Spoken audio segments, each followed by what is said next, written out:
Hello everyone, and I'd like to welcome you to episode 77 of the FCPA Compliance and Ethics Report.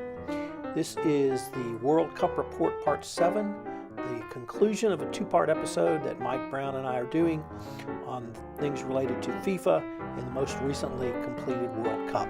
I hope you have enjoyed this series, and I hope you enjoy this episode. Thank you. Hello everyone, this is Tom Fox, and I'd like to welcome you to our continued wrap-up of the World Cup. This is our World Cup report, and we're doing a two-part wrap-up. I'm here with my good friend Mike Brown, and on our first part of our wrap-up, Mike raised some very interesting issues about FIFA, the World Cup, some of the events in the games, and tied them into compliance issues, anti-corruption issues, GRC issues, and some really interesting ways to think through some of the issues. I'm going to raise some issues myself, and then hopefully we're going to actually get to talk about some soccer. So, Mike, why don't we get right into it here for part two. There are three things that I wanted to talk about. The first one was, you touched on it a little bit in your our last episode, which was technology. And one of the things that I heard was, or I experienced rather, at a sports bar was the Spanish language broadcast on Univision seemed to be at a faster clip. The feed was coming in quicker from Brazil than the ESPN feed I was watching. And it was highly irritating because one side of the bar would start cheering or moaning before we even saw what had happened. And I just kind of chalked that up to, well, I'm at a 20-year-old sports bar, and that's just the way things are. But it turns out that actually Univision had made a conscious decision to have a much faster feed to the United States, that the president of Univision had gone to his engineers, I think 6 or 12 months ago, and told them that's what he wanted, and they accomplished that. And for Univision, that turned into direct revenue, because not only did Univision, of course, having a Spanish language broadcast, they had a built-in market, but I think from what I read in the as people discovered that they had a quicker feed on Univision, people were watching Univision more, and Anglos or non-Spanish speakers were tuning in because they could get a faster feed than they could on ESPN. And so the thing that I found very interesting was the use of technology, and indeed even a cutting-edge use of technology led to a higher ROI. And one of the things that you consistently talk about, particularly because of your technological background, is, hey, compliance practitioner, how about using some technology? And how about using some technology to make you faster, more efficient, perhaps even better? And I just thought that was an interesting tie-in that I saw there. Right. Yeah. I love the concept of deploying technology effectively. Right. And anytime that you can attach a nice return on investment with a technology deployment, it should make complete sense, and you should do it. Right.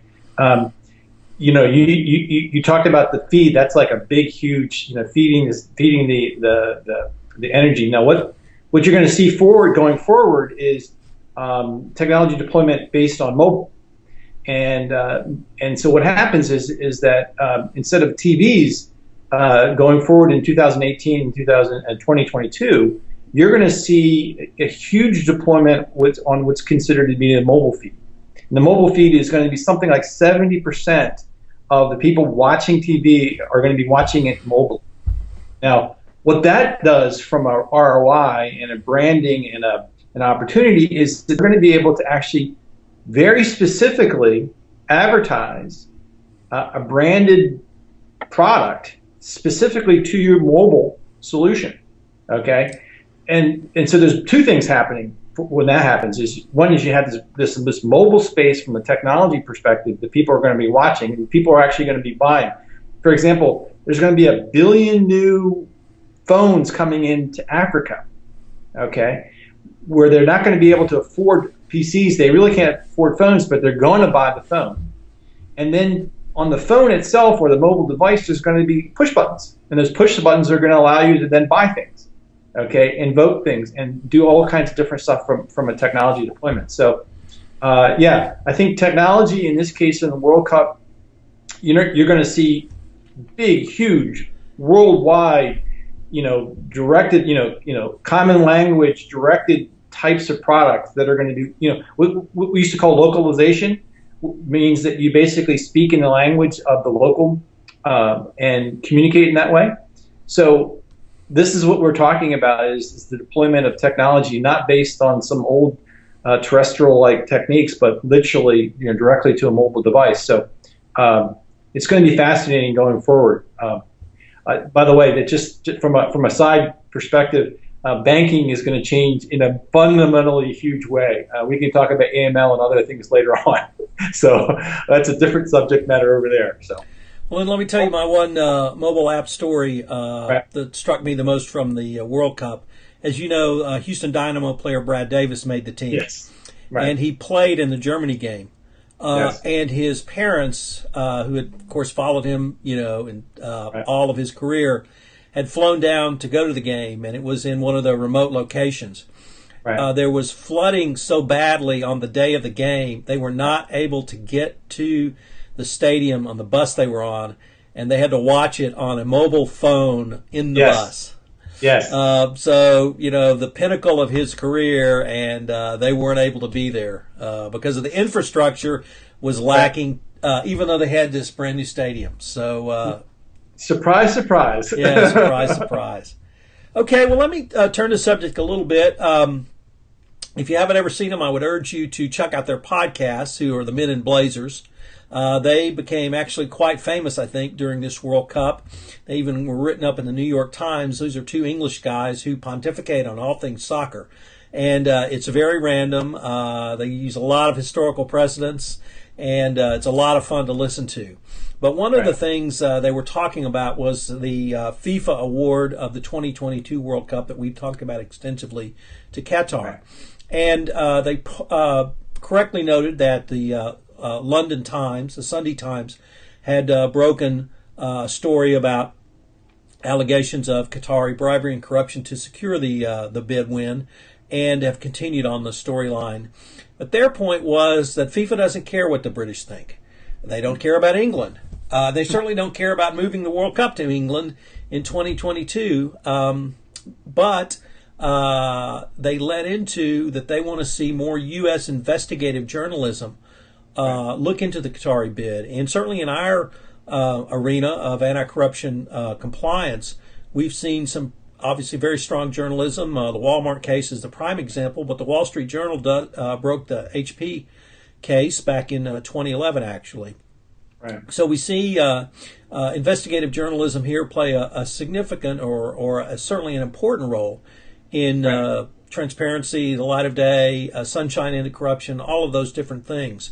And I found it very interesting that two Brits would say that it's U.S. investigative journalism which would really lead U.S. corporations to talking to FIFA about making a change if they uncover bribery and corruption, if they uncover further labor and employment scandals involving the workers who are building the facilities for the Qatari hosting of the tournament.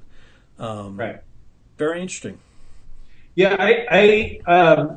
I'm a cynic in this case, and I actually agree with the UK's investigative journalism response, and the reason why I agree, okay, is that I follow the money, okay, and if you follow the money and you look at the advertisement dollars and the TV advertisement, look, this huge mobile space for advertisement, this huge opportunity for TVs, this opportunity to directly become a sponsor and drive revenue.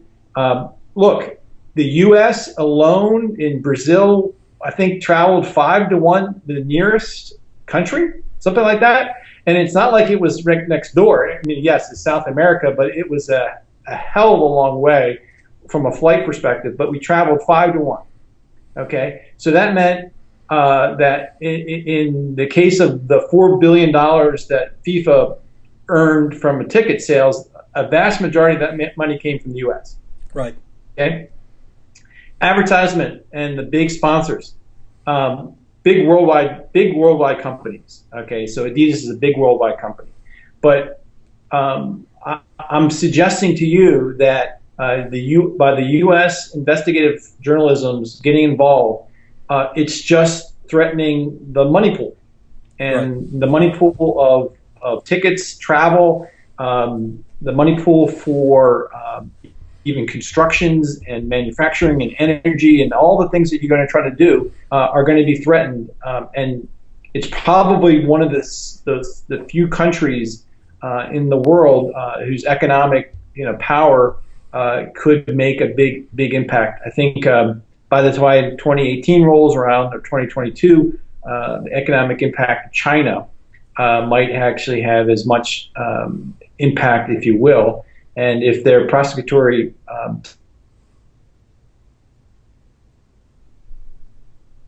type of techniques bring them to that same sort of conclusion between branding and behavior and things like that, ooh.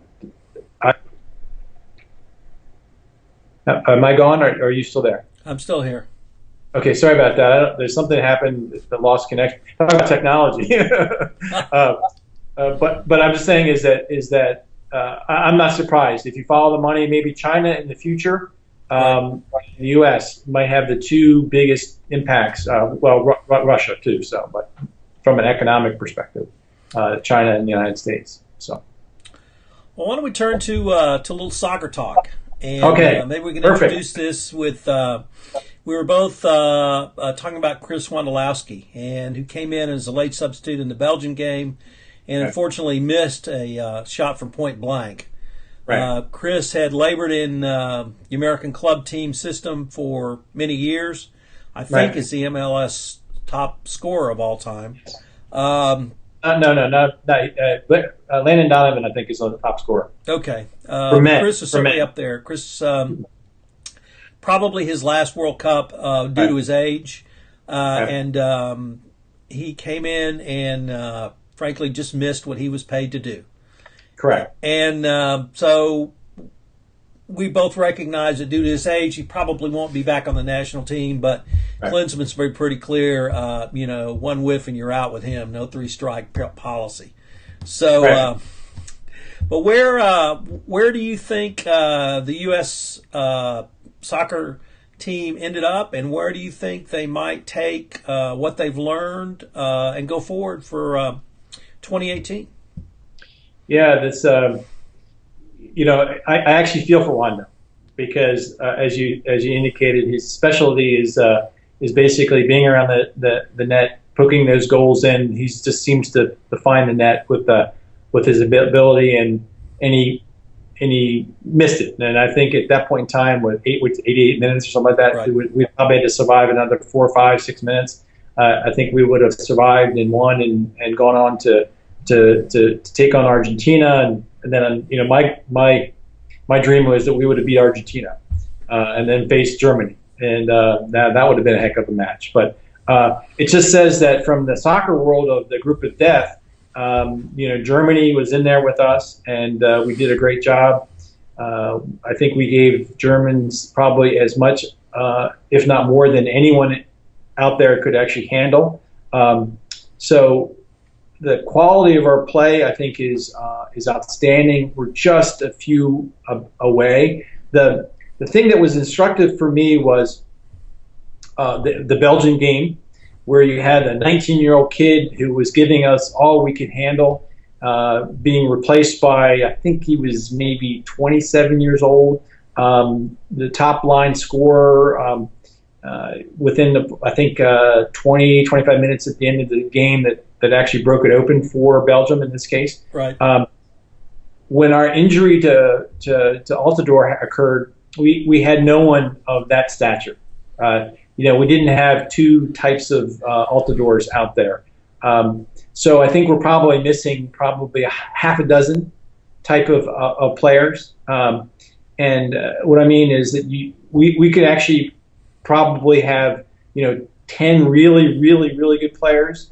But what you'd want to have is you want to have a replacement for Bradley, for example, that's almost as good, right? You'd want to have a replacement for Altidore, almost as good, right? I think from a keeper's perspective, we do actually have a keeper that's almost as good as Howard. But but for for position to position, we probably don't have almost as good players.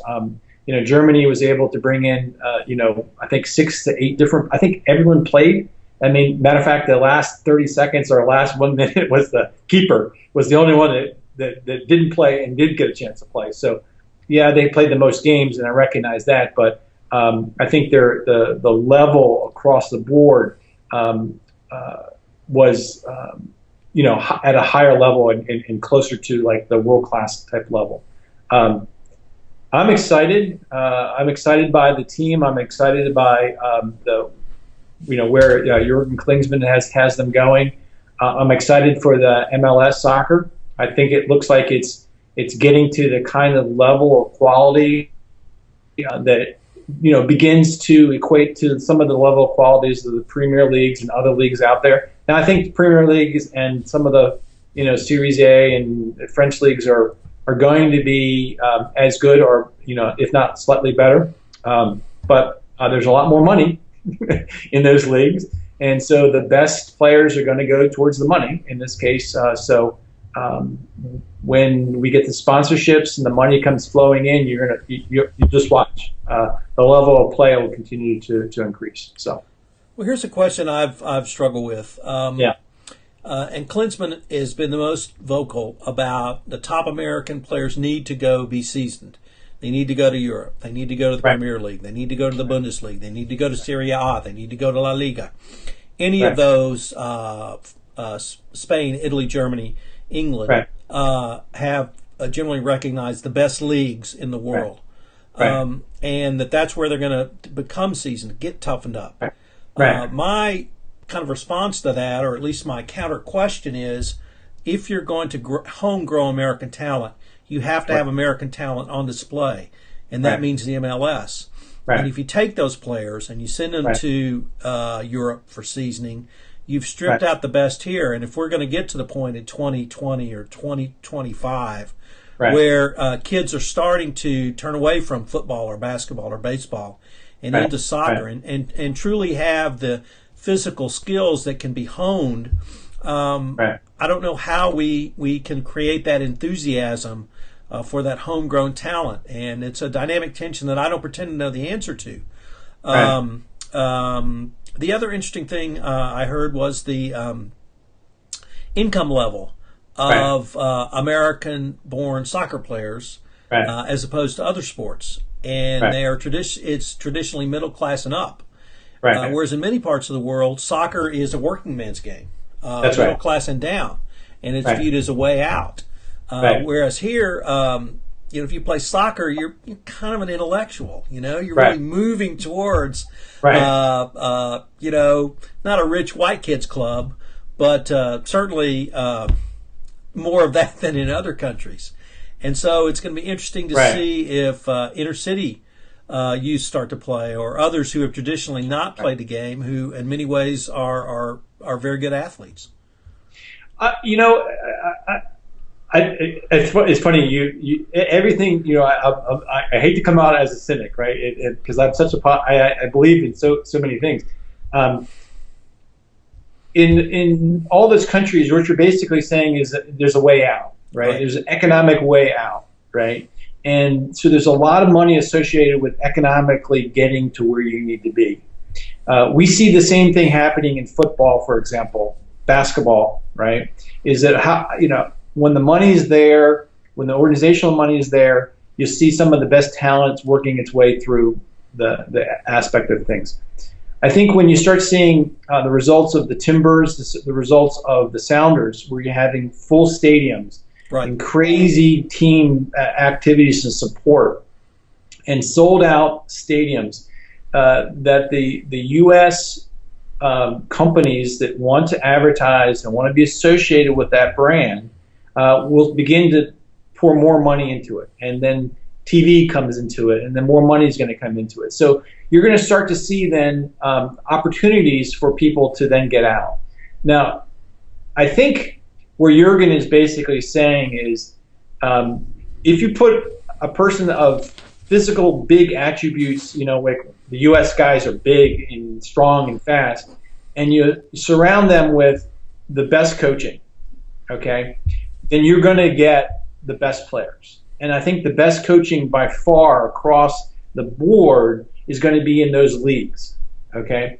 It's just the same thing when you see the best coaches at Alabama and UT and those big schools. You get the best coaches, you're going to get the best results. And so it's a combination of getting money, it's a combination of getting the best coaches. You're going to see the payback. You're going to see it pay forward, right? You know, almost all the coaches, not all of them, but many of the coaches and managers in the MLS are former MLS players, Right. And so you're going to start to see that sort of cycle of players coming back in, getting involved with the organizations, and so you start to see best coaching practices. I'm saying to you.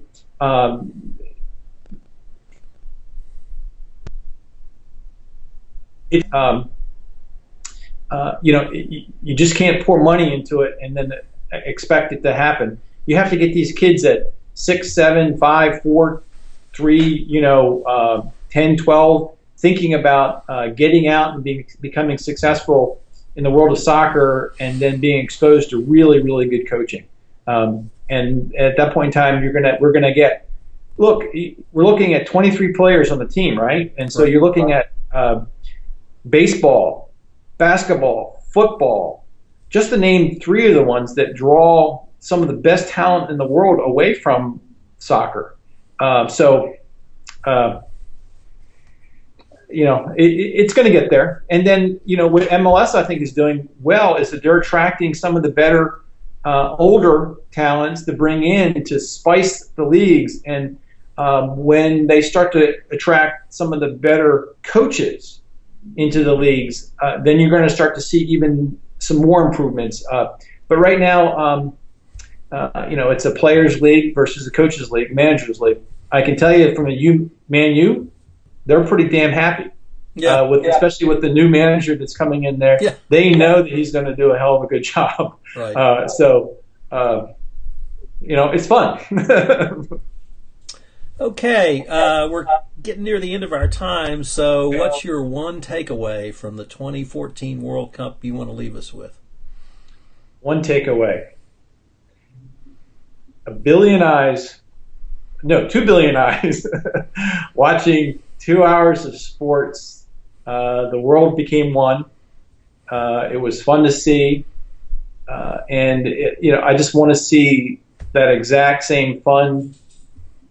2 billion, 3 billion eyes, 4 billion eyes. I guess you can't go with odds too many often, but going forward in 2018 and then 2022, I hope FIFA does the right thing. So, what about you, Tom? For me, Germany 7, Brazil 1.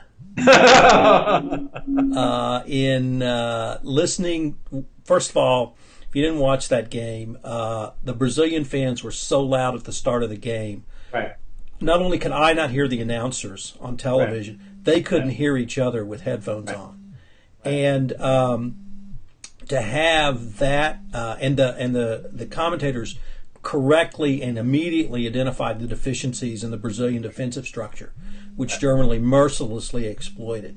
Right. But that game will be remembered not only in your lifetime and not only in my lifetime, but in our children's lifetime.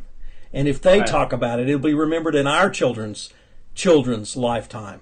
That will never be forgotten. That was the worst defeat ever in a semifinal match. And I'm a history buff. I'm a history nut. And to see history like that. I mean, we talked about before we got on recording Bill Buckner, and everyone remembers Buckner. And that was a tragedy for Red Sox Nation, without a doubt. But this was an entire national tragedy. And I don't know how long Brazil's going to be traumatized by it. They've been traumatized since their loss in the final in 1950, since then. My wife, to flip it on the other side, who was not born in 1966, still talks about England in 1966. So these things live in the collective memory of a country forever. But to see an historical event of that magnitude, for Germany to dismantle what was believed to be, up until that time, one of the world's premier teams in their home stadium in front of their national audience and their national crowd was me just something to behold. Yeah, it was I was basically embarrassed for them. Yes. As a country, it's a huge country with a huge population and the beautiful game. It's gonna. I wonder.